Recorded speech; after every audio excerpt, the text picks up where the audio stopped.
તો મિત્રો આજે આપણે ધોરણ 5માં નકશા આલેખનનો ચોથો ભાગ ભણવાનો છે. અત્યાર સુધી આપણે 3 ભાગ ભણી લીધા છે. જે વિદ્યાર્થીઓએ 3 ભાગ ન જોયા હોય તે જોઈ લેવા, ત્યારબાદ જ આ ચોથો ભાગ જોવો. તો ચાલો આપણે પહોંચ્યા હતા 123 પેજ નંબર ઉપર. શું કહે છે તો જોઈએ. ચાલો. સમુદ્ર.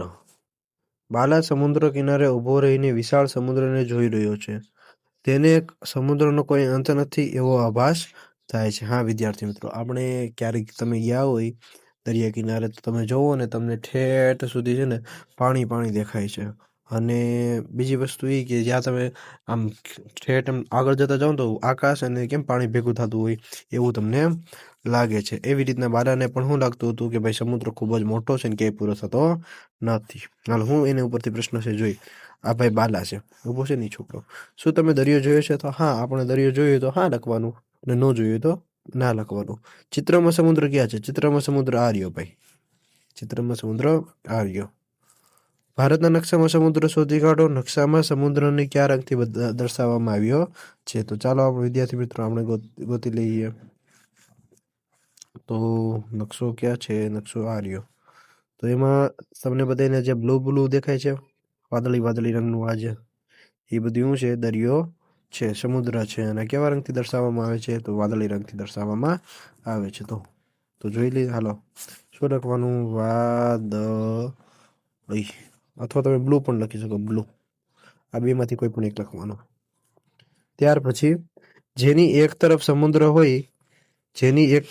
હોય તેવા રાજ્યો પર નિશાની કરો. હાલો, તો આપણે એ પણ કરી નાખીએ. મેપમાં જવાનું છે અને મેપમાં આપણે નિશાની કરવાની.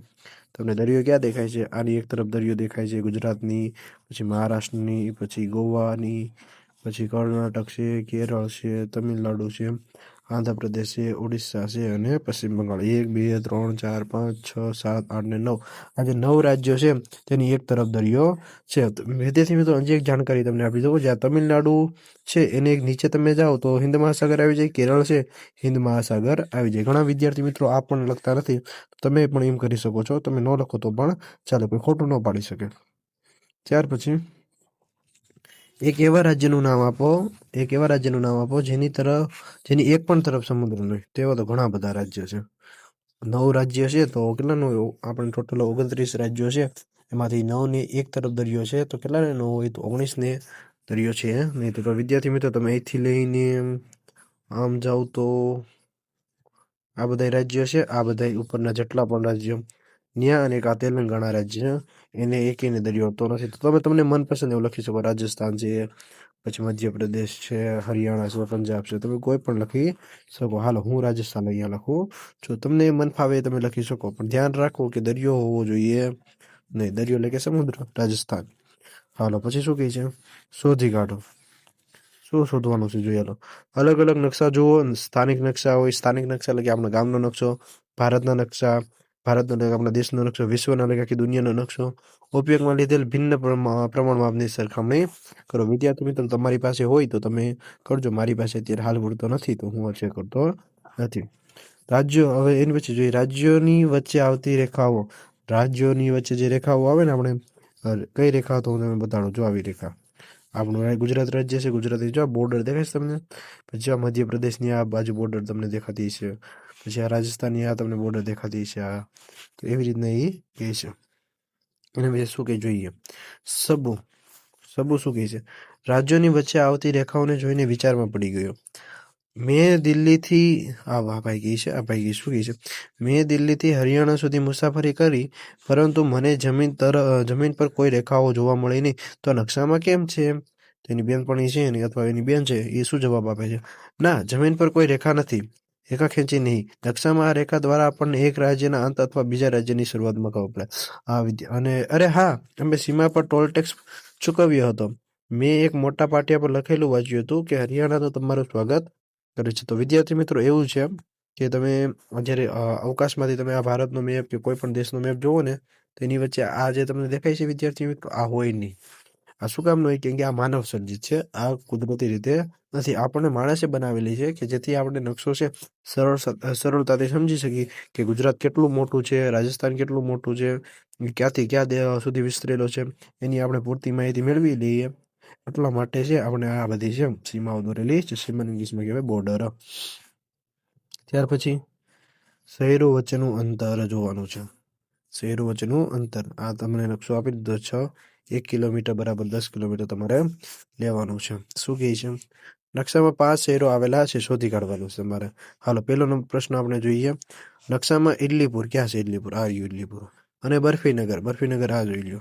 બરફીનગરથી કેટલા સેમી દૂર આવેલું છે? તો વિદ્યાર્થી મિત્રો, જ્યારે તમે સ્કેલથી માપશો તો લગભગ 5 સેમી જેવું થાય છે. કેટલું થાય છે? 5 સેમી જેવું, 5 સેમી જેવું થાય છે. તો 5 સેમી આવેલું છે, દૂર આવેલું છે. ઇડલીપુરથી બરફીનગર જવા માટે તમારે કેટલા કિલોમીટર? તો 1 સેમી બરાબર કેટલું આપ્યું છે? 10 કિલોમીટર. તો 5 સેમી બરાબર કેટલું થાય? 1 2 2 3 3 4 4 ને તો 5 50 કિલોમીટર. કેટલું આપેલું છે અહીંયા? બીજા ઓપ્શનમાં શું આવશે? 50 કિલોમીટર. અંગ્રેજીમાં લખું છું કે એમ. હાલો, ત્યાર પછી ઇડલીપુરથી બરફીનગરના રસ્તા પર મધ્યમાં ખમણપુર આવેલું છે, તો એની ઉપર કેનું નિશાન કરવાનું? તો એકદમ વચ્ચોવચ અહીંયા તમારે કયું નિશાન કરવાનું છે? કે, અને નીચે લખી નાખવાનું ખમણપુર. મારે સમાતું નથી એટલે તમારે અહીંયા લખવાનું હો, ખમણપુર. મારી જેમ આડું ન લખતા. હાલો, ત્યાર પછી જલેબીપુર, છોલાઘાટ અને ઢોકળાબાદની બંનેથી જલેબીપુર, છોલાઘાટ ક્યાં છે? આ રહ્યું છોલાઘાટ. છોલાઘાટ અને ઢોકળાબાદ આ રહ્યું દૂર આવેલું છે. તેમાં તે ક્યાં હોઈ શકે તે વિચારો અને તેના પર જેનું નિશાન કરો. બંનેની વચમાં આવેલું છે, એટલે કે બંનેની મધ્યમાં આવેલું છે. તો એ ક્યાં હોઈ શકે આપણે જોઈએ. વિદ્યાર્થી મિત્રો, જ્યારે તમે દોરાથી માપશો ને એટલે એની 7 સેમી જેટલું થશે, અને 7 સેમીથી છે માપીને એની વચ્ચેમાં તમે જશો તો અહીંયા ક્યાંક આવે છે, એટલું કીધું દેખે અહીંયા આવશે. એવું લખી નાખવાનું આપણે, જે લખી નાખવાનું. તમને હું કલર બદલાવી નાખું. એવું લખી નાખવાનું, જે અહીંયા આવશે અહીંયા. ત્યાર પછી મિનિટો શું કહે છે? 5મો પ્રશ્ન. ભેલપુર અને છોલા વચ્ચેના રસ્તાની લંબાઈ કેટલી છે? ભેલપુર અને, તમે દોરીનો ઉપયોગ લઈ શકો એવું કહે છે ભાઈ. ભેલપુર અને છોલાઘાટ, તો આ પણ અંતર માપવાનું છે. સામાન્ય રીતે કયું અંતર કીધું છે? આ તમને આ જે સાપ સીડી જેવું દેખાય છે, આ અહીંયા સુધીનું અંતર. ક્યાં સુધીનું અંતર? આપણે અહીંયા સુધીનું અંતર. વિદ્યાર્થી મિત્રો, એથી લઈને અહીંથી આમ જવાનું, આમ જઈને આમ કરી પછી આ દોરીને છે આમ સીધી કરી નાખવાની, અને પછી સ્કેલમાં માપવાનું કેટલું થાય છે. તો હું માનું છું કે 7 જેવું થતું હશે. 7 તો નહીં, પણ એનાથી ઓછું 5 જેવું થતું હશે. તમે વિદ્યાર્થી મિત્રો માપી લેજો અને પછી મને કહેજો કોમેન્ટમાં. કોમેન્ટ ફરજિયાત કરવાની છે બધાએ. એક પ્રશ્ન તમને હોમવર્કમાં આપું છું. ત્યાર પછી આશીની શાળા આપણે વિશે જોવાનું છે. આશીબેનની શાળા શું કહે છે? તો આશીબેનની શાળા કહે છે, આશીની શાળા ઉપરથી આ પ્રમાણે દેખાય છે. આશીની શાળા ઉપરથી કેવી પ્રમાણે દેખાય છે? આ પ્રમાણે દેખાય છે. આ શાળાના નકશાને ધ્યાનથી જુઓ અને ખાનાનો ઉપયોગ કરીને શોધી કાઢો. પેલા હંમેશા તમે ખાના આવે ને તો ખાનામાં પહેલા જોઈ લેવાનું કે પ્રમાણમાપ કેટલું છે. અહીં પ્રમાણમાપ તમને કેટલું દેખાય છે? 2 સેમી બરાબર 5 મીટર, એટલે કે 1 સેમી બરાબર 2.5 મીટર થાય. તો આ એનો હોલ છે એની સ્કૂલનો. અહીંથી પેલા જો અહીંથી આપણે ગેટમાં જઈએ શરૂઆતમાં, તો આનો મેઇન ગેટ. અહીંથી ગેટમાં જાઓ એટલે આ લોબી આવતી છે. આ લોબી સીધી આ લોબીની આ બાજુ જો અહીં ધોરણ આપેલા 3 ધોરણ અહીંયા છે, 3 ધોરણ અહીંયા છે, 3 ધોરણ અહીંયા, 3 ધોરણ અહીંયા, ટોટલ 12 ધોરણ છે. ત્યારથી પછી અહીંથી જાઓ તમે તો આ બાજુ તમે જાઓ તો રમતનું મેદાન આવી જાય, અને સીધા વયા જાઓ તો કાર્યાલય આવી જાય. અને આ બાજુ શું છે? કાર્યાલયની અડીને જ બગીચો છે. બગીચાની આ બાજુ સભા મેદાન અને આ બાજુ હોલ આવેલો છે, જે પ્રાર્થના ખંડ હોઈ શકે. અને ત્યાર પછી આપણે જોઈએ આગળ શું કહે છે. એ પ્રમાણે નકશામાંથી આપણે પ્રશ્ન ગોતવાના છે. તો ચાલો જોઈએ.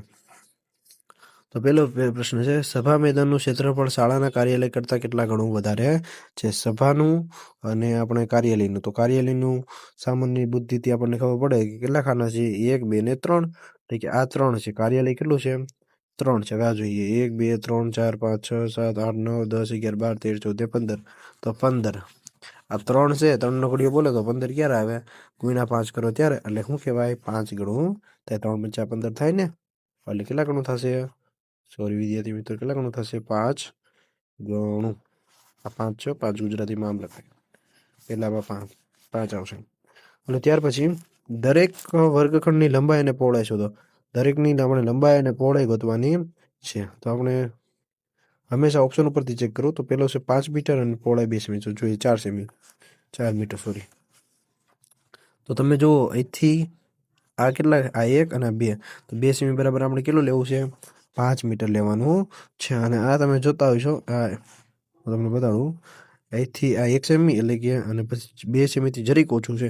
2 સેમીથી જરીક ઓછું છે એટલે 5થી ઓછું લેવાનું. તો આપણે જોઈએ, એક બાજુ 5 છે. કઈ બાજુ? તો આ બાજુ 5 મીટર થઈ અને આ બાજુ 1 છે અને પછી જરીક છે. એટલે આ લગભગ 4 થી 3 હોવું જોઈએ. કેમ કે અહીંયા પહોંચે તો જ 5 થાય. તો એક બાજુ 5 થી ઓછો ને એક બાજુ 5. જોઈ લઈએ આપણે. અંદાજિત માપવાનું હોય તો ઓપ્શન નંબર એ જ આવે. જોઈ લ્યો. કેમ કે પહોળાઈ 4 અને 5 મીટર છે. બાકી જો આમાં 2 છે, આમાં 1 છે એટલે આ તો આવે જ નહીં. આમાં 5 5 2 સરખું થતું નહીં. આ 12 વધી ગયું એટલે આ પણ આવે નહીં. ઓપ્શન એ તમારો રાઈટ આન્સર થશે. ત્યાર પછી આસીની શાળાના બધા જ જે વર્ગખંડો છે કંઈક આ પ્રમાણે દેખાય છે. અને જેટલા પણ રૂમો હતા, ક્લાસરૂમ હતા, એ ક્લાસરૂમ કોને પ્રમાણે દેખાય છે? આ જે ક્લાસરૂમ, એક ક્લાસરૂમ છે, આ એક ક્લાસરૂમ. એને હવે ઝૂમ કરીને બતાડ્યો છે અને એને બતાડ્યું છે કે કેવો એ દેખાય છે. તો જોઈએ આપણે શું કહે છે. આ મેઇન ગેટ આવી ગયો. ગેટની અંદર દાખલ થાવ એટલે જમણા હાથ ઉપર આવે તમારે બ્લેકબોર્ડ. બ્લેકબોર્ડની સામે આવશે ડિસ્પ્લે બોર્ડ. પછી સામેની જાવ તો આ બાજુ બારીઓ છે. બારીની બાજુમાં ખૂણામાં કબાટ છે. આ બાજુ નોટિસ બોર્ડ છે અને બધી આ પાટલીઓ છે. અને પાટલીઓ એટલે કે બેચ. અને આ વચ્ચે જે તમને દેખાય છે એ સાહેબનું ટેબલ છે. કયું? આ સાહેબનું ટેબલ છે. ચાલો જોઈએ શું કહે છે. ધ્યાનથી જુઓ અને ઉત્તર આપો. બ્લેકબોર્ડની બરાબર સામે શું છે? લ્યો રહ્યો કેટલો વેલો પેટર્ન. આ બ્લેકબોર્ડ, એની સામે એક્ઝેક્ટ સામે શું છે સાહેબ? બેન્ચ. બેન્ચ નથી કહેવાનું. હું પૂછ્યું કબાટ છે? નહીં, કબાટ તો સાઈડમાં રહી ગયું, કબાટ આવે નહીં. બારી, બારી સાઈડમાં રહી ગઈ એટલે એ આવે નહીં. નોટિસ બોર્ડ એ સાઈડમાં રહી ગયો, એ આવે નહીં. તો શું કીધું? Display board. તો શું આવશે? Display board. એ તમે જોઈ શકો છો.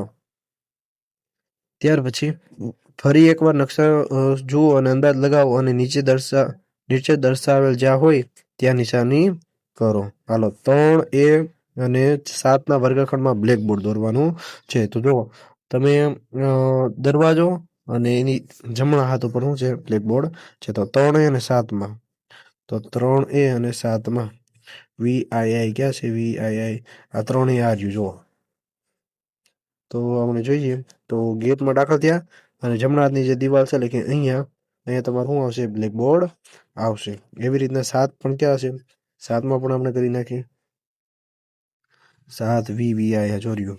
હાલો, ગેટમાં તમે જેવા દાખલ થયા એમાં જેવા દાખલ થયા એની જમણા હાથ ઉપર, આમાં જમણા હાથ ઉપર નહીં આવે, જ્યાં સુધી દરવાજો બંધ થાય ત્યાં સુધી છે. એટલે કે અહીંયા આવશે. કેમ કે આ બાજુ રૂમનો જે દરવાજો છે ફરી ગયો છે એટલા માટે. તો આમાં ક્યાં આવશે? આ બાજુ આવશે. જ્યાં દરવાજો અડે છે ને એ દિવાલ અડે છે. ત્યાર પછી IV એટલે કેટલા કહેવાય? 4 અને 6ના કબાટ દોરવાનો છે આપણે. હાલો, તો પેલા X એટલે કે ધોરણ 10માં જોઈએ. તો ધોરણ 10 આ રહ્યું. કબાટ આમાં ક્યાં છે? તો આમાં જે દરવાજો ખુલે છે, દરવાજો ખુલીને એક્ઝેક્ટ ખૂણામાં, સામેના ખૂણામાં. તો આમાં એવું જ કરવાનું છે. એક છે, અરે યાર, દરવાજો ખુલે છે ને એક્ઝેક્ટ સામે ખૂણામાં કબાટ અહીંયા હશે. એટલે કબાટ ક્યાં હશે? અહીં આ જગ્યાએ કબાટ હશે. એવી રીતના IV એટલે કે 4, દરવાજો ખુલે એક્ઝેક્ટ સામે એટલે કે અહીંયા. તો અહીંયા શું હશે? કબાટ. આ ખૂણામાં કબાટ હશે. ચાલો, ત્યાર પછી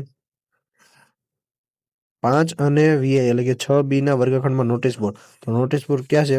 દરવાજો જ્યાંથી ખુલે છે એની અડીને દિવાલ છે. દરવાજો જે ખુલે એની અડીને દિવાલ છે. ધોરણ 5 અને ધોરણ 6B. હાલો, તો જોઈએ જ્યાં દરવાજો ખુલે છે એની અડીને દિવાલ કઈ થઈ? આ. અહીંયા શું હશે? આ દિવાલ ઉપર શું ગોતવાનું હતું? ડિસ્પ્લે ને? હા, ડિસ્પ્લે બોર્ડ નહીં, નોટિસ બોર્ડ. નોટિસ બોર્ડ અહીંયા હશે. અને ત્યાર પછી કયું ધોરણ હતું? ધોરણ 5. ધોરણ 5ની અંદરની દિવાલ, એની બાજુની દિવાલ એટલે કે આ દિવાલ. આ દિવાલ ઉપર શું હશે? અહીંયા નોટિસ બોર્ડ લાગેલું પછી. તો તમારે ત્યાં દોરવાનું થશે. હું મોબાઈલમાં કરું છું જેથી મારો હાથ આમ વ્યવસ્થિત થતો નથી એટલે તમને એમને કહું છું. ત્યાર પછી ધોરણ 2ના વર્ગખંડમાં મધ્યહારની છેલ્લી બેચ. આ મધ્યહાર છે એની છેલ્લી બેચ એટલે કે આ દરવાજાની બાજુની દિવાલ એની એક્ઝેક્ટ સામે એની છેલ્લે. હાલો, ધોરણ 2 કીધું છે ને, તો ધોરણ 2 આ રહ્યું. ધોરણ 2 આ જો આ સરખું દેખાતું નથી. આમાં બે કેમ લખેલા છે, તમને બે સરખા દેખાશે, એક દેખાશે, પણ આમ બે આ છે, ધોરણ 2 આ છે. તો જોઈએ શું કે છે, દરવાજાની બાજુની દિવાલ એની એકદમ છેલ્લી મેચ, એટલે કે અહીંયા આવશે, ક્યાંક આવશે. થોડીક મારે મોબાઈલથી દોરું છું, એટલે અહીંયા આવશે છેલ્લી મેચ. દરવાજાની બાજુની દિવાલ એની સામે એકદમ સામે, એટલે આવી રીતના અહીંયા તમારે દોરવાનું થશે. ક્યાં? અહીંયા દોરવાનું થશે. ત્યાર પછી ધોરણ 1 ની કહેતા હતા. ધોરણ 1 ના વર્ગખંડમાં ડિસ્પ્લે બોર્ડ. ડિસ્પ્લે બોર્ડ ક્યાં છે? દરવાજાની ખૂણાની બાજુની આ દિવાલ. હાલો તો જોઈએ તો ધોરણ 1 ક્યાં છે? અરે યાર, શું થઈ રહ્યું છે? ધોરણ 1 ની સામેની દિવાલ ને આ દિવાલ. હું ડિસ્પ્લે બોર્ડ હતો તો શું ખૂણે કબાટ, એટલે કે અહીંયા આવશે. હા, અહીંયા જો, અહીંયા હું આવશે? ડિસ્પ્લે બોર્ડ આવશે. આ દિવાલ ઉપર આવશે. છેલ્લો પ્રશ્ન છે વિદ્યાર્થી મિત્રો, હવે સી ધોરણ 3 ના વર્ગખંડમાં બેઠેલ વિદ્યાર્થીનું રમતનું મેદાન જોઈ શકશે? તો કે હા કે નામાં જવાબ દેવાનો છે. તો 3A નું 3A કયા છે? આ રહ્યો 3A. 3A છે એ બારીની બહાર ડોકું કાઢે તો શું જોવે? સભા મેદાન. અને દરવાજાની બહાર જોવે તો એને રૂમ દેખાય. તો આપણે શું ગોતવાનું? સભા મેદાન હતું. શું હતું? રમતનું મેદાન છે. રમતનું મેદાન છે એ જોઈ શકશે ને. કેમ કે 3A વાળા ન જોઈ શકે, 3B વાળા જોઈ શકે. જો આ 3B છે, અહીંયા બારી, તો બારીની બહાર આ રમતનું આખું મેદાન નહીં જોઈ શકે. પણ આને તો સભાનું મેદાન દેખાય, સભાનું મેદાન એટલે મળશે નહીં, જોવા મળશે નહીં. તો શું આવશે છેલ્લામાં? અરે યાર, શું થઈ જશે? નથી ડાઉનલોડ કરવું મારે. તો આવશે ના, એટલું લખવાનું છે. તમારો આભાર વિદ્યાર્થી મિત્રો, ખૂબ ખૂબ આભાર. અહીંયા જે આપણે સિરીઝ પૂરી કરી છે, ધોરણ 5 નું આ ચેપ્ટર નંબર 5 હતું, એ પૂર્ણ થઈ ગયું છે. હવે તમારે આગળ કયા ચેપ્ટર વિશે શીખવું છે તેની વિશે મને કોમેન્ટ અવશ્ય કરવી. આભાર. જય હિન્દ.